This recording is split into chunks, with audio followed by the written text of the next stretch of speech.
जमलेल्या माझ्या सर्व मराठी बांधवांनो, भगिनींनो आणि मातांनो,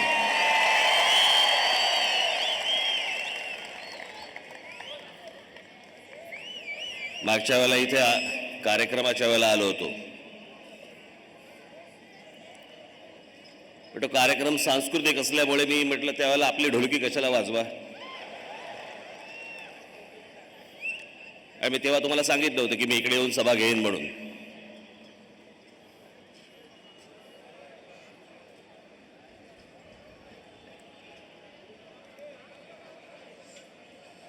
काल साधारणपणे मी सभांना सुरुवात केली आणि कालची सभा मला असं वाटतं आपण टेलिव्हिजनवरती पाहिली असावी. पाहिली की नाही? त्याच्यामुळे मी थोडासा प्रचाराला सुरुवात करायला उशीर झाला याची कारणं मी काल सांगितली होती. आता काय 30 परत कारणं मी तुम्हाला काही सांगत नाही.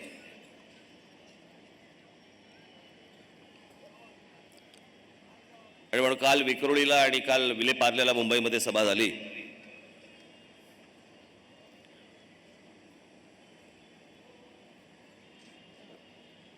आणि विक्रोळीची सभा चालू असताना मला साधारणपणे डाव्या बाजूला 2-4 जण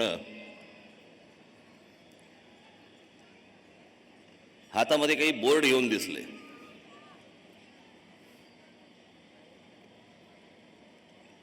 मला ते काही वर्ण फारसं काही कळलं नाही, दिसलं नाही ते मला. मी ज्यावेळेला खाली उतरल्यानंतर गाडीमध्ये बसायच्या वेळेला ते सगळे लोक आले. ते आपले सगळे दिघ्याचे राहणारे रहिवासी होते. आले कशासाठी होते? आपली सगळी मराठी माणसं आले कशाला होते? तर त्यांना घरातनं बाहेर काढलं होतं. अनधिकृतरित्या राहत होते म्हणे. इतकी वर्ष राहत आहेत लोक, इतकी वर्ष राहत आहेत आणि आमच्या सरकारला फक्त जिथे मराठी माणसं जिथे राहत आहेत त्यांनाच फक्त बाहेर काढायची हिंमत दिसते. बाकीच्यांना बाहेर काढायची हिंमत दिसत नाही यांना.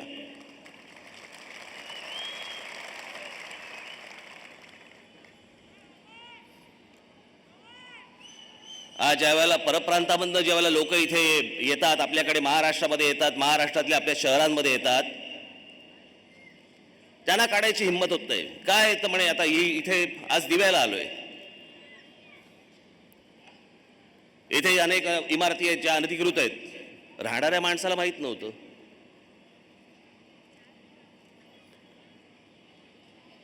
या ठाणे शहरामध्ये अनेक ठिकाणी बिल्डरांनी फसवलेली आमची मराठी माणसं आहेत. पण आमच्याकडच्या सरकारला पहिलं हे दिसतं, मराठी सरकारला हे दिसतं. का तुम्हाला हात लावतात? का तुम्हाला हात घालायची त्यांची हिंमत होते?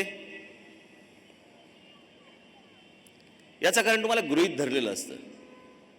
हे इथलेच आहेत, हे काय करणार?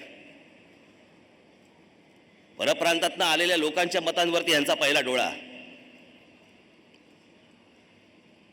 महाराष्ट्राच्या राजधानीमध्ये मुंबईमध्ये महाराष्ट्र राज्याचे मुख्यमंत्री जुहूला जातात आणि अख्खं भाषण हिंदीमध्ये करतात. का?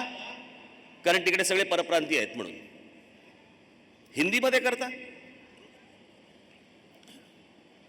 एवढं या लोकांना चोंबाळताय तुम्ही.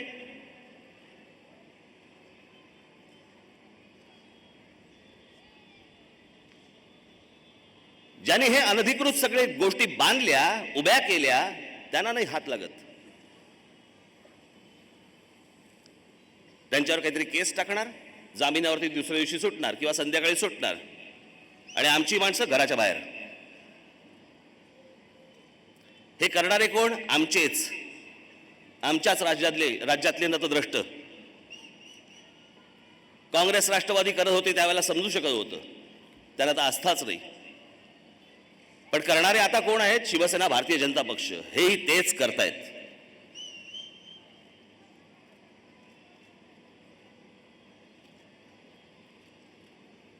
आणि तुम्ही उठत नाही,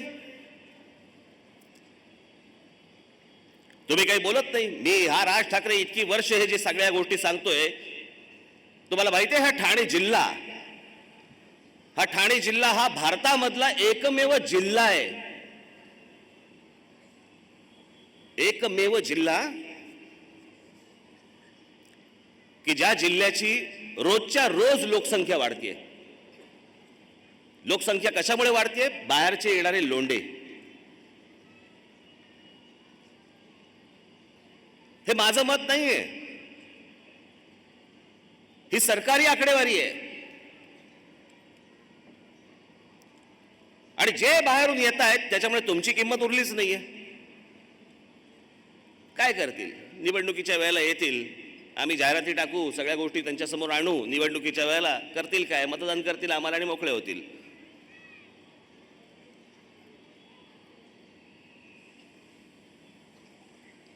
पण परप्रांतामधनं येणाऱ्यांची संख्या सर्वात जास्त. आज बघा, फक्त ठाणे जिल्हा, ठाणे जिल्हा. मला भारताच्या नकाशावरती कुठच्याही राज्याच्या कुठच्याही जिल्ह्यामध्ये, एका जिल्ह्यामध्ये मला 7 महानगरपालिका दाखवाच. महानगरपालिका.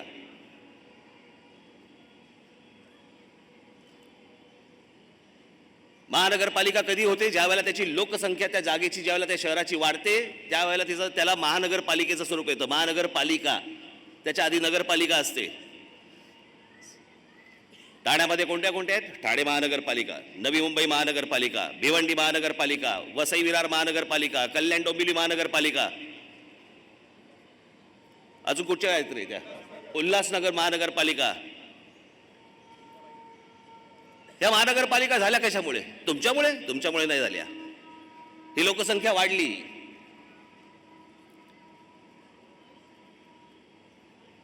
यांना पसरायला देणारे पण कोण? आमचेच लाचार. पैसे घेऊन यांना पसरायला दिलं आणि यांच्याच हातामध्ये महानगरपालिका. या ठाणे शहरामधली शिवसेना, भारतीय जनता पक्ष, राष्ट्रवादी काँग्रेस एकत्र बसतात. सगळे एकत्र बसतात. यांचे सगळ्यांचे नेते हे सगळे बिल्डर आहेत आणि यांच्या नावावरती सर्वाधिक जास्ती यांच्या नावावरती अनधिकृत इमारती आहेत. यांनीच उभ्या केल्या. त्याच्यामध्ये तुम्हीच लोक राहायला गेलात आणि कोर्टाची टांगती तलवार कोणावर? तुमच्यावर, त्यांच्यावर नाही. याच्यासाठी महानगरपालिकांच्या निवडणुका असतात. याच्यासाठी ही माणसं मोठी करायची असतात.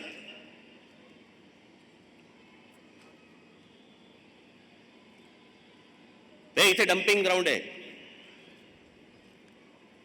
हे आमचे अभिजित पानसे इथे कुठे इथे आहेत. अभिजित पानसे बसले होते तिकडे 6 दिवस. कोणासाठी बसले होते? त्यांच्यासाठी का तुमच्यासाठी?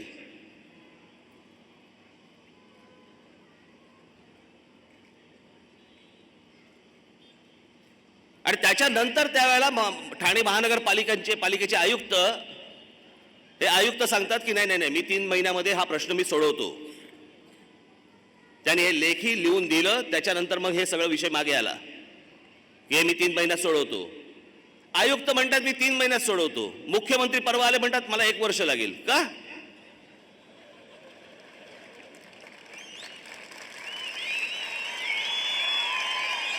मला कळलंच नाही, याचं गणितच कळलं नाही मला. जर आयुक्त सांगतात की मी 3 महिन्यात सोडवतो तर मुख्यमंत्र्याला प्रॉब्लेम काय? मला माहित नाही इथे होर्डिंग्स लागलीत की नाही, मला कल्पना नाही. काल मी त्या एका सभेवरून दुसऱ्या सभेला चाललो होतो. ट्रॅफिक जाम होता. त्या ट्रॅफिक जाम मध्ये आता करायचं काय? करमणूक काय दुसरी? ते शिवसेना, भारतीय जनता पक्षाची होर्डिंग्स बघत चाललो होतो.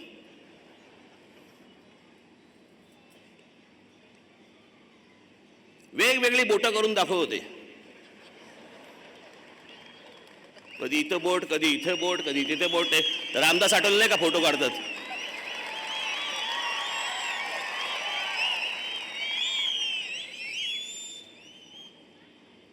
काय होर्डिंग वरती लिहिलं होतं? मुख्यमंत्र्याच्या होर्डिंग वरती काय लिहिलं होतं?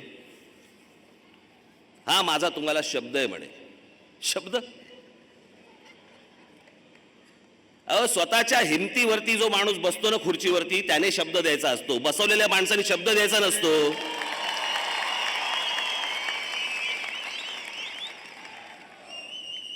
ते काल पार्ल्याला बोललो मी, मी म्हटलं उद्या हे बसवलेले आहेत, ह्यांनी शब्द दिला, ह्यांना एकदा समजा नरेंद्र मोदींनी उचललं आणि दुसरा माणूस आणून बसवला, तुमच्या शब्दाचं करू काय आम्ही? सुंदळी करून पुंगी वाजू त्याची?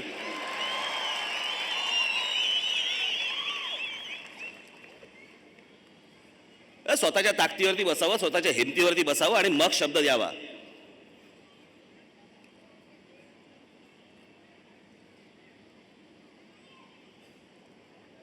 मागच्या वेळेला कल्याण डोंबिवली महानगरपालिकेच्या वेळेला याच मुख्यमंत्र्यांनी शब्द दिला होता. काय? तर कल्याण डोंबिवली महानगरपालिकेला म्हणे आम्ही 6,500 कोटी रुपये देऊ. 6.5 रुपये तरी आले? नाही आले. हे निवडणुकीच्या तोंडावरती येऊन फक्त तुम्हाला समोर ह्या सगळ्या गोष्टी उभ्या करतात. प्रत्यक्षात काही नाही. आहेत कुठे पैसे? मध्ये सांगितलं म्हणे मुंबई महानगरपालिकेला आम्ही 10,000 कोटी देऊ.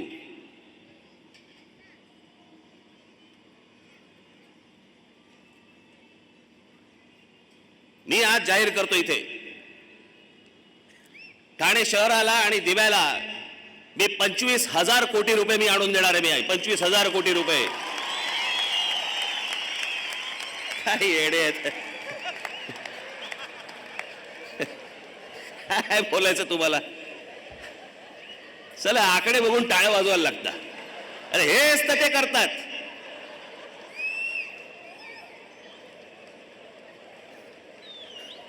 चला ते 10,000 कोटी बोलले, राज ठाकरे 25,000 कोटी. वाजवा टाळ्या सगळ्यांनी, वाजवा, बडवा टाळ्या. हातात काय पडते? घंटा.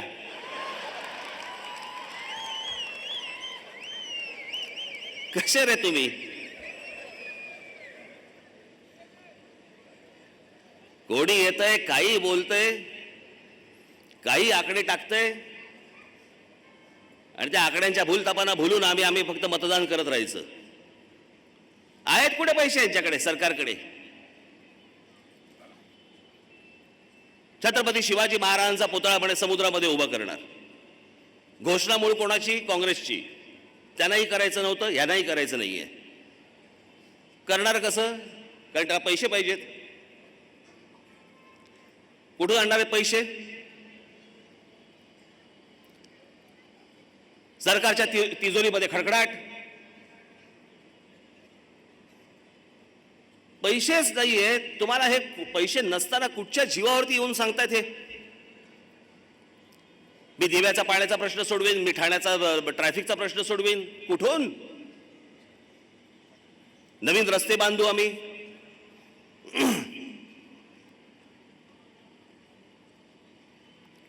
गेली 20-25 वर्ष या शिवसेना भारतीय जनता पक्षाच्या हातामध्ये हे ठाणे शहर दिलं होतं. हा संपूर्ण परिसर दिला होता. काय केलं? सर्वात जास्ती वाढलं काय? तर अनधिकृत बांधकामं वाढली. याच्यासाठी महानगरपालिका दिल्या होत्या तुमच्या हातामध्ये.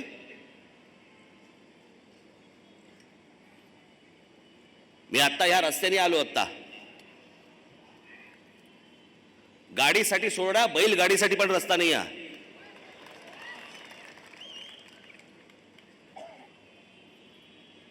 पण आम्हाला काही नाही त्याचं. जन्म झालाय म्हणून आम्ही जगायचं. शरीरात जीव आला कसाही चालेल जगलं तरी. बाकीचे बाहेरून येऊन तुमच्यावर रुबाब करतात आणि आमच्याच राज्यामधला, आमच्या शहरामधला मराठी माणूस हतबल. नाही रस्ता झाला, नाही रस्ता झाला. हे आता माझ्याकडे आता ही कच्ची बच्ची आले होते सगळे मुलं. मला बोलली, त्यातली एक मुलगी मला बोलली की आम्ही म्हणे ज्यावेळेला अभ्यास करत असतो त्यावेळेला अचानक दिवे जातात. म्हटलं दिवा आहे.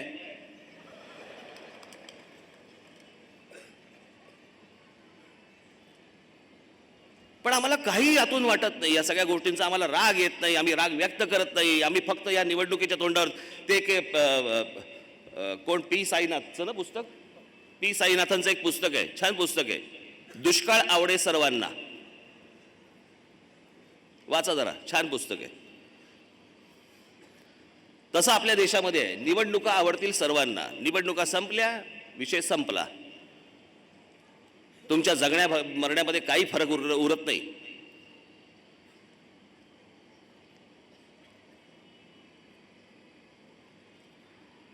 नोटाबंदी झाल्यानंतर काय परिणाम झाला, काय फरक पडला या देशामध्ये? काही फरक पडलेला नाहीये.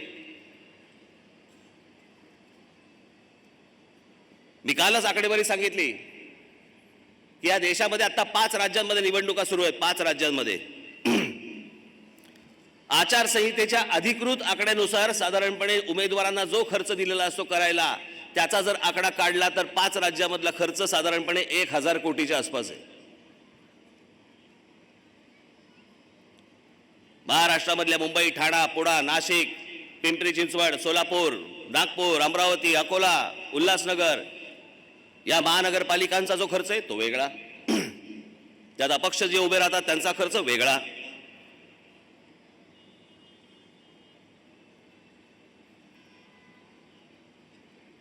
हा खर्च सगळा कशावरती चालू आहे? बाहेर बघा, सगळीकडे सगळीकडे कॅश आहे.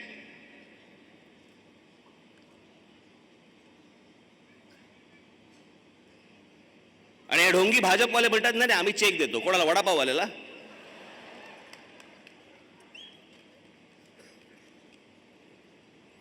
हे ढोंग करून सत्तेवरती आलेत. अजूनही यांची ढोंग थांबलेली नाहीये. थापा मारायचं थांबत नाहीये. आणि आमच्या लोकांना असं वाटतंय नाही नाही काहीतरी घडेल. काय घडणार आहे? त्या नोटाबंदीवरती मोदी बोलायचेच बंद झाले, कारण त्याला कळलं प्रकरण फसलं. आज जवळपास देशामध्ये 1 कोटीच्या वरती लोकांच्या नोकऱ्या गेल्या. 1 कोटीच्या वरती. अनेक उद्योगधंदे आज बंद पडलेत, अजून पडणार आहेत.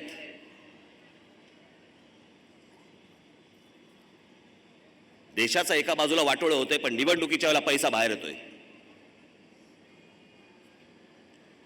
मग येतोय कुठून? आज भारतीय जनता पक्षाकडे आला कुठून पैसा?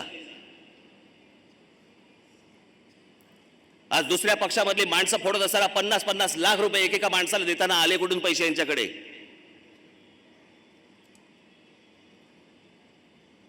मला एका भारतीय जनता पक्षाच्या एका आमदाराने मला स्वतः सांगितलेली गोष्ट सांगतो तुम्हाला. मी काल सांगितली.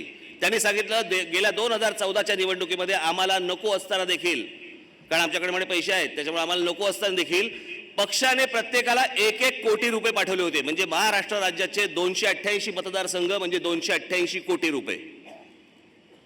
कुठून आले भाजपकडे पैसे अचानक?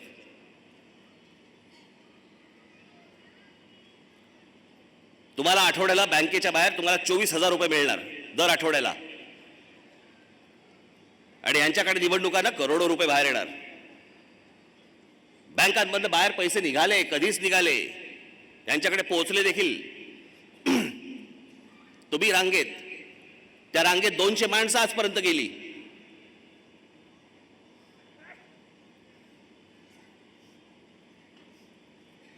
मी खरंच सांगतो, तुम्ही जर हा राग व्यक्त करणार नसाल,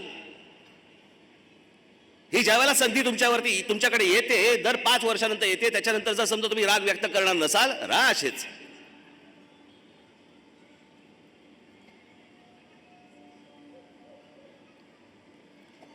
काल परवा म्हटलं नाही का, तो गजनीचा मोहम्मद ज्यावेळेला आला 1011 का 1012ला, या देशावरती पहिलं आक्रमण ज्यावेळेला झालं, त्याच्यानंतर हा देश स्वतंत्र झाला 1947 साली. म्हणजे 1000 वर्ष या देशावरती इतरांनी राज्य केलं. का केलं? अशाच स्वभावामुळे. आमची माणसंच अशी. तू आला, ये, तू राज्य कर. तुला पण यायचे, बरं तू पण ये, चल तू पण राज्य कर. तुला यायचे, तू पण राज्य कर.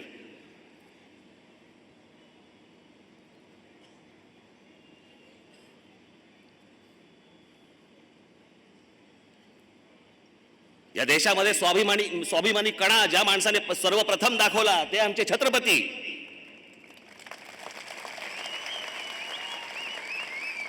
दुर्दैव काय, आमच्याच लोकांनी साथ नाही दिली.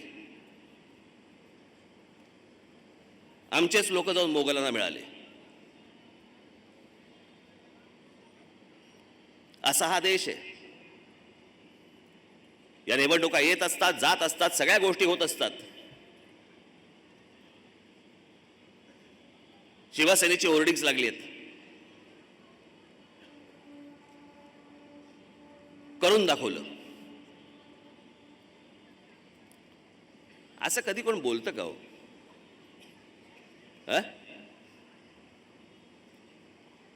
मग एखाद्या समजा कोणाचं लग्न झाल्यावरती मूल झालं तर मूल घेऊन जातो ना आपण, हे बघा मला मूल झालं. मूल न दाखवता करून दाखवलं, असं कसं होईल?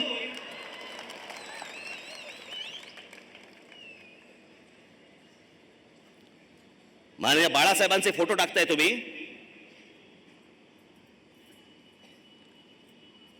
आणि त्याच्यावरती लिहिताय जे बोलतो ते आम्ही करतो म्हणून.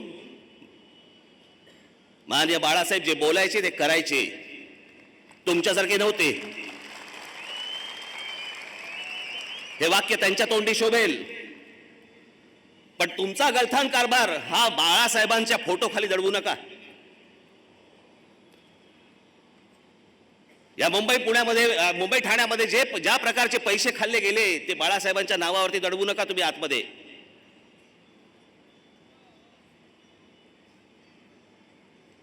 आज यांच्याकडे दाखवायला काही नाहीये, सांगायला काही नाहीये. दिव्याच्या जनतेला माझी विनंती आहे तुम्हाला, हे ज्या डम्पिंग ग्राउंडमुळे तुम्हाला जे श्वसनाचे त्रास आणि इतर सगळ्या गोष्टी ज्या होत आहेत ना, या एकदा नाशिकला या. मी काय त्या डम्पिंग ग्राउंडचं केलं एकदा बघा. त्या संपूर्ण डम्पिंग ग्राउंडचं परिवर्तन मी एका खत प्रकल्पामध्ये केलंय, जे नाशिक मधले आजूबाजूचे सगळे शेतकरी तिकडनं खत घेऊन जातात. या जरा तिकडे आणि मला दाखवा, जरा तो धूर दाखवा आणि मला तो वास दाखवा.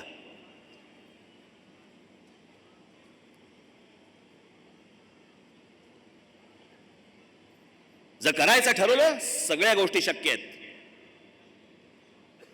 सर्व गोष्टी शक्य आहेत. पण यांची इच्छाच नाहीये. का इच्छा नाहीये? कारण त्यांनी तुम्हाला गृहीत धरले, त्यांना माहिती आहे की हे काय करणार, हे कुठे जाणार, कुठे. निवडणुका आल्या की आम्हाला मतदान करून मोकळे होतील, बाकी यांना जगायचं तसं हे जगतील. नंतरचा विषय 5 वर्षात येईल, 5 वर्षांनी बघू, पैसे वाटू. सगळ्या ठिकाणी पैसे वाटायचे आणि तुम्हाला पूर्ण गाफील ठेवायचं या निवडणुकीच्या संपूर्ण दरम्यान आणि मतदान करवून घ्यायचं. तुम्ही मतदान करणार, झालं, संपला विषय. त्याच गोष्टी जर भोगून, त्याच लोकांना जर मतदान करून तुम्ही जर राहणार असाल, नंतर कंप्लेंट नाही करायची, नंतर नाही बोलायचं की आम्हाला इथे त्रास होतोय, आम्हाला इथे हे अनधिकृत बांधकाम आहेत, आम्हाला नोटिसा येत आहेत, आम्हाला डम्पिंग ग्राउंडमुळे आमच्या लहान मुलांना त्रास होतोय. मग नंतर कंप्लेंट नाही करायची. जे करू शकत नाही त्यांच्या हातात जर परत तुम्ही सत्ता देणार असाल, तक्रार कोणाकडे करताय आणि कशासाठी करताय?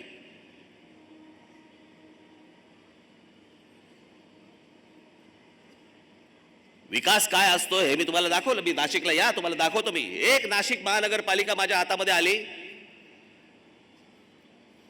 त्या नाशिक महानगरपालिकेमध्ये जे 5 वर्षात मी करून दाखवलेलं आहे, त्यांनी 25 वर्षात देखील या शहरांमध्ये केलेलं नाहीये. मला तर खरं तर आज इथे तुम्हाला प्रेझेंटेशन करायचं होतं. मला ज्या गोष्टी घडल्या, तिथे ज्या गोष्टी उभ्या राहिलेल्या आहेत, त्या मला तुम्हाला दाखवायच्या होत्या. इतक्या सुंदर बागा झाल्या, तिथे एक बोटॅनिकल गार्डन उभं राहिलेलं आहे. रतन टाटांच्या सहकार्यातनं ते उभं राहिलं, त्यांच्या पैशातनं उभं राहिलं, त्यांच्या कंपनीच्या पैशातनं उभं राहिलं. ते जवळपास 56 एकराचं ते बोटॅनिकल गार्डन आहे. आपण जरूर बघा, आपल्या मुलांना घेऊन या तिकडे एकदा आणि ते बघा. आणि तेवढं मोठं बोटॅनिकल गार्डन तुम्ही मला भारताच्या नकाशावरती दाखवून द्यायचं. भारताच्या, मी महाराष्ट्र बोलतच नाहीये.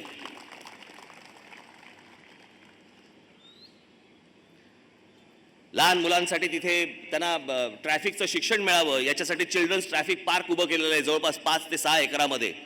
येऊन बघा. स्वर्गीय माननीय बाळासाहेबांच्या नावाने तिथे एक म्युझियम उभं केलं आहे, जिथे बाबासाहेब पुरंदरेंनी जवळपास 300-400 वर्षापूर्वीची जुनी शस्त्र दिलेली आहेत, ती शस्त्र लावलेली आहेत. आमच्या छत्रपतींची जी इंग्लंडला, लंडनला जी जगदंबा तलवार आहे, त्या जगदंबा तलवारीची प्रतिकृती तिकडे लावलेली आहे. महाराजांच्या आयुष्यातल्या अनेक प्रसंगांची पेंटिंग्स तिथे लावलेली आहेत. याला स्मारक म्हणतात, जे त्या व्यक्तीला पण शोभलं गेलं पाहिजे.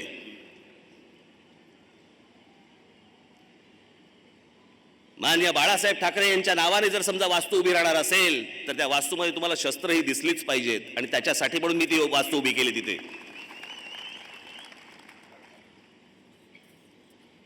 तिथे एक मुकणे नावाचं धरण आहे. त्या मुकणे धरणातनं आपण पाईपलाईनने आता नाशिक शहरामध्ये पाणी आणतोय. 1 वर्षभरात ते काम पूर्ण होईल. ते संपूर्ण काम पूर्ण झाल्यावरती पुढचे 40 वर्ष 2-4 वर्ष नाही, 40 वर्षाचा नाशिकचा पाण्याचा प्रश्न सुटला जवळपास तो 40 वर्ष.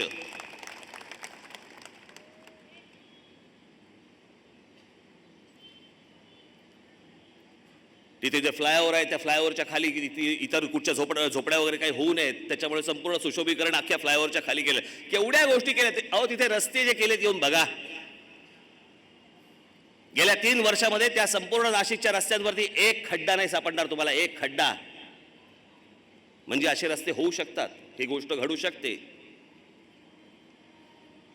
नाशिक महानगरपालिका ही एकमेव महानगरपालिका आहे आपल्या महाराष्ट्रातली. बाकीच्या राज्यांमधला मला कल्पना नाही, परंतु महाराष्ट्रातली एकमेव महानगरपालिका आहे ज्या महानगरपालिकेवरती या क्षणाला गेल्या 5 वर्षामध्ये एकही भ्रष्टाचाराचा आरोप झालेला नाही.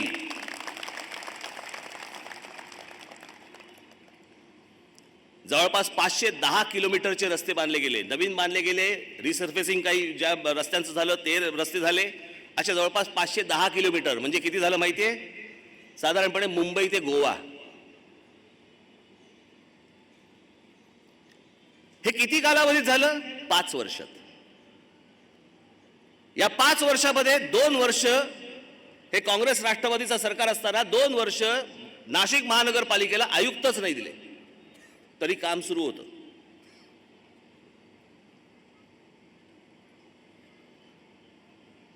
ज्यावेळेला मी एक शब्द देतो, मी सांगतो ज्यावेळेला की हे माझ्या हातात देऊन बघा, मी तुम्हाला अशी गोष्ट करून दाखवेन. मी तेव्हाच नाशिककरांना सांगितलं होतं, जर समजा माझ्या हातामध्ये मी दिल्यानंतर जर मी नाशिकमध्ये काही घडून आणलं नाही, काही घडवू शकलो नाही, जे इतरही शहरांमध्ये नाही असं मी जर समजा काही नाशिकमध्ये आणू शकलो नाही, परत राज ठाकरे तुमच्यासमोर मतं मागायला येणार नाही. मी तर काम दाखवतोय. बाकीचे राजकीय पक्ष का नाही काम दाखवत आहेत? 25 वर्ष हातामध्ये सत्ता दिली. सत्ता दिल्यानंतर पण जर समजा हे काम दाखवत नसतील, तुम्ही प्रश्न विचारणार नाही आहेत ना? आज माझे इथे पत्रकार बांधव इथे बसलेले आहेत. मला त्यांना प्रश्न विचारायचे आहे. ह्यांना एकदा विचारा तर की 25 वर्षामध्ये तुम्ही काय केलं? मला सांगा. इथे माता भगिनी बसलेत माझ्या समोर अनेक. काय काय गरजा असतात तो तुमच्या? चांगलं आम्हाला मार्केट असावं, आमच्या मुलांना चांगल्या बागा असाव्यात, मुलांसाठी चांगली मैदानं असावीत, त्यांना चांगल्या शाळा असाव्यात, चांगली आरोग्य सेवा असावी, चांगली हॉस्पिटल्स असावीत. एवढ्या 1, 7, 8, 10 गोष्टी जर समजा शहरामधल्या सोडल्या तर महानगरपालिकेला लागतं काय करायला? चांगले रस्ते द्यावेत, वीज पाणी रस्ते हा विषय आलाच. पण या गोष्टी तुम्हाला शहरांमध्ये देण्यासाठी म्हणून 25 वर्ष लागतात. आणि त्याच्यानंतरही ही कामं होत नाहीयेत. आणि ती कामं झाल्यानंतर देखील तुम्हाला राग येत नाहीये. मला ह्याचाच आश्चर्य वाटतं. मला याच गोष्टीचं आश्चर्य वाटतं की एवढं सगळं समोर असताना, तुम्हाला दिसत असताना, तुम्हाला कळत असताना,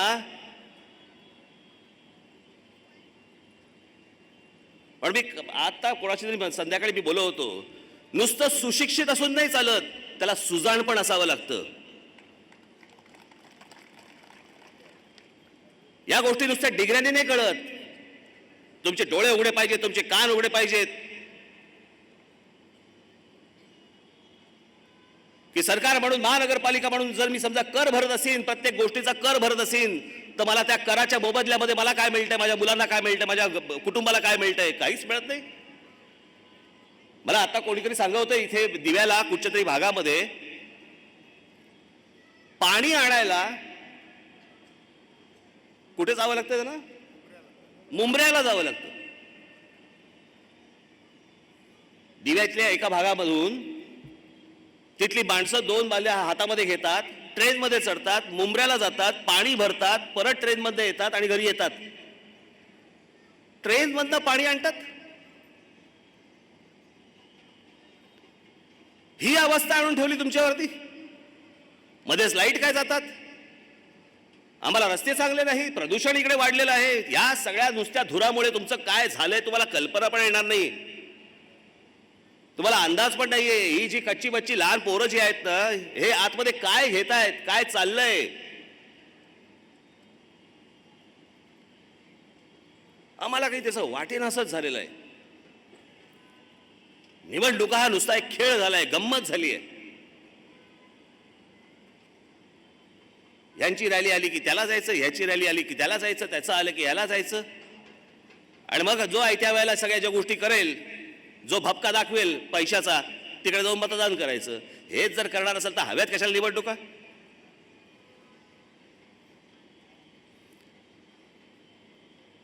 मतदान करताना जर स्वतःच्या कुटुंबाचाही जर समजा आपण विचार करणार नसू, मग ही शहरं तुम्हाला तुमचीच लख लावत. यानंतर तुम्हाला जो काही निर्णय घ्यायचा तो मी घ्या. आज परवा दिवशी मी ठाणे शहरामध्ये येत असताना एका ठिकाणी अत्यंत चांगल्या सुशिक्षित घरामधले एक वयस्कर काही लोक संध्याकाळचा विरंगुळा म्हणून कुठे बसले असतील.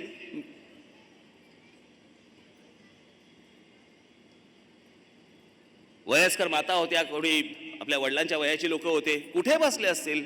विरंगुळा रस्त्याच्या मधल्या डिवायडर वरती गप्पा मारत बसले होते, कारण बसायला जागाच नाही, आजूबाजूला बागा नाहीत. संध्याकाळचा विरंगुळा कुठे, आम्ही बसायचं कुठे. त्यांच्या कोणी मैत्रिणी असतील, यांचे कोणी मित्र असतील, ह्यांना घेऊन आम्ही संध्याकाळच्या गप्पा मारायच्या कुठे. मधल्या डिवायडर वरती जिथून गाडी वळते, मी गाडी वळताना बघितलं, म्हटलं हे का असे बसलेत. नाही, हे संध्याकाळी इथेच बसतात. याला महानगरपालिकेचा कारभार म्हणतात का हो?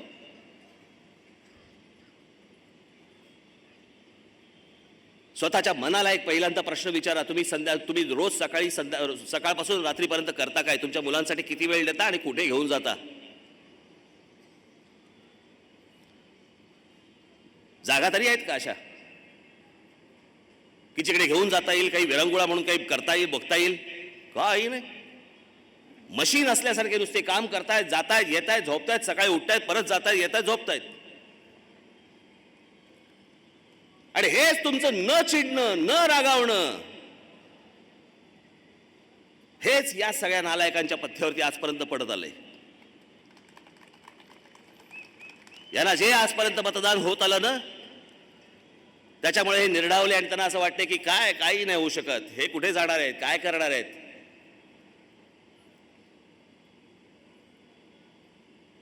आज ती वेळ आली आहे. पुन्हा जर समजा तुम्ही तीच चूक करणार असाल, तुमचं आयुष्य तुम्हाला.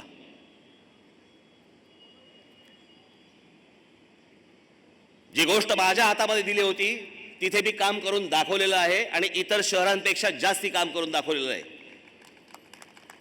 जर करून ठेवलेल्या कामाला जर महत्व येणार नसेल आणि नुसत्या पैशांच्या जोरावरती जर हे निवडणुका लढवून जर त्याला जर महत्व येणार असेल, कोण काम करेल उद्या. कोण काम करेल तुमच्यासाठी, कशासाठी काम करेल. कोणाची इच्छाच नाही मग काम करायची. जे काम करत असतील त्यांनाही तुम्ही बिघडवाल,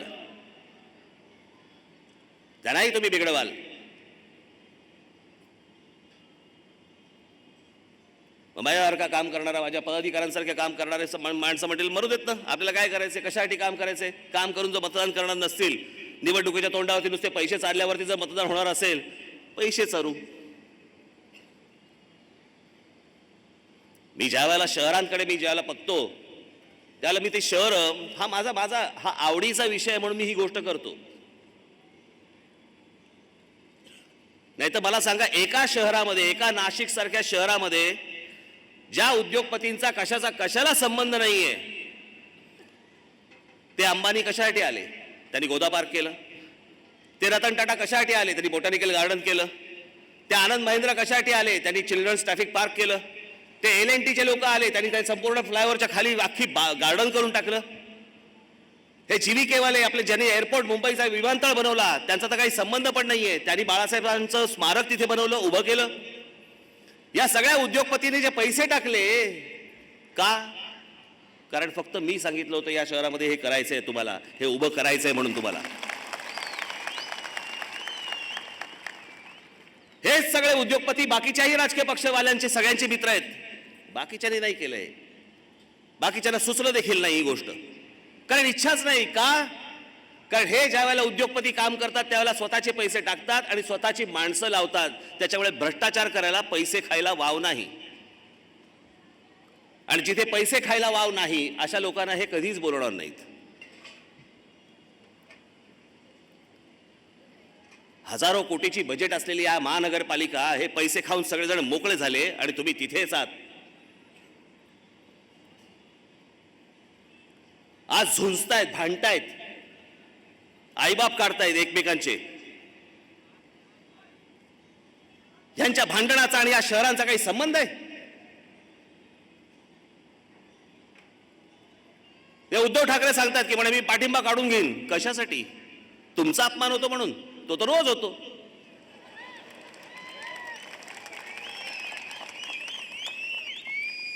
एकत्र सरकारमध्ये आहेत ना, निवडणुका वेगळ्या लढवायच्या, केंद्रामध्ये एकत्र बसायचं, राज्यामध्ये एकत्र बसायचं. गंमत बघा, कल्याण डोंबिवलीला स्वतंत्र लढले, परत एकत्र आले, एकमेकांना आई बहिणीवर शिव्या घातल्या, सगळ्या गोष्टी केल्या, सगळं झालं, पुन्हा निवडणूक झाल्यावर एकत्र आले. विधानसभेच्या वेळेला पण ते स्वतंत्र लढले, घाल घाल शिव्या घातल्या, परत त्याच्यानंतर लाचारासारखे दोघे एकत्र आले. आताही तेच चालू आहे. दोघे स्वतंत्र झालेले आहेत, परत निवडणुका झाल्या, परत एकत्र येण्याचा सगळा उद्योग सुरू आहे यांचा. आणि काय मोठ्या गर्जना करतात, पाठिंबा काढून घेईन. मग आज काढायचा. खरं तर छत्रपती शिवाजी महाराजांचं ते काय ते समुद्रामध्ये जलपूजन करायला गेले होते ना, काय टाकलं माहित नाही मला. ते त्यावेळेला नरेंद्र मोदी आणि उद्धव ठाकरे एकाच बोटीत होते, एकमेकांकडे बघितलं देखील. नरेंद्र मोदींनी डुंकून देखील पाहिलं नाही, त्याच्यात डुंकून देखील पाहिलं नाही.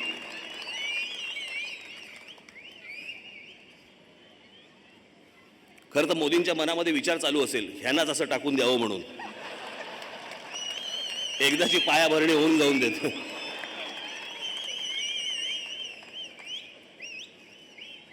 एकमेकांचा तिरस्कार करतात, एकमेकांचा दुस्वास करतात आणि राज्यामध्ये एकत्र बसतात, परत भांडणं करतात ज्याच्यामध्ये तुमचा काहीही संबंध नाहीये. यात तुम्हाला काहीही मिळणार नाहीये, काहीही हाताला लागणार नाहीये. ज्या वेळेला पंतप्रधानांनी तुमच्याकडे डुंकून देखील पाहिलं नाही, खरं तर त्याच वेळेला राजीनामे देऊन मोकळे व्हायला पाहिजे होतं. थांबलायत कशासाठी? अजून अपमान होण्यासाठी?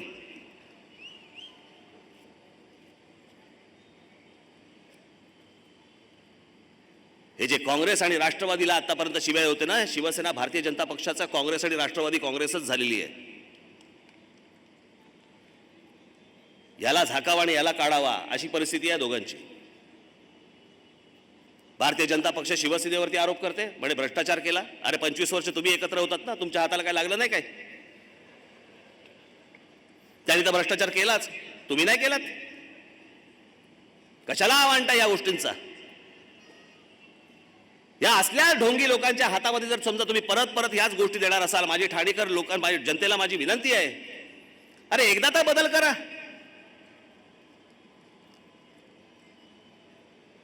भाई ह्या टूथपेस्टने दात साफ नाही झाले तर दुसरी टूथपेस्ट आणता ना. की साला 25 वर्ष तेच ते दात खराब झाले तरी चालतील, त्यानेच घासणार मी, काय होऊन देत, काय वाटेल ते होऊन देत चालेल, त्यानेच घासतो मी. आता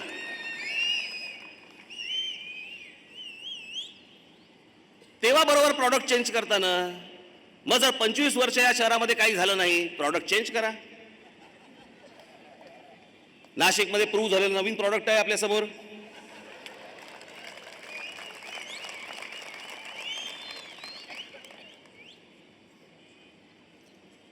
हा बदल तर तुम्हाला करावाच लागेल, घडवावाच लागेल. तो जो बदल आहे, तो बदल जोपर्यंत तुम्ही घडवत नाही तोपर्यंत तुमच्या आयुष्यात बदल येणार नाही. तुमच्या आयुष्यात कुठचीही गोष्ट घडणार नाही, नव्याने कुठचीही गोष्ट घडणार नाही. आणि यांच्या भूलतापांना तुम्ही बळी पडू नका, एवढीच फक्त विनंती करण्यासाठी आज तुमच्यासमोर मी इथे आलो. येत्या 21 तारखेला हे मतदान आहे, कुठेही गाफील राहू नका, यांच्या भूलतापांना बळी पडू नका. 21 तारखेला माझे जे सर्व सहकारी आहेत, ठाणे शहरामधले सगळीकडचे, दिव्याकडचे, सगळीकडचे या सर्व माझ्या उमेदवारांना आपण प्रचंड मताने विजयी करावं अशी एक आशा अपेक्षा आपल्याकडनं बाळगतो.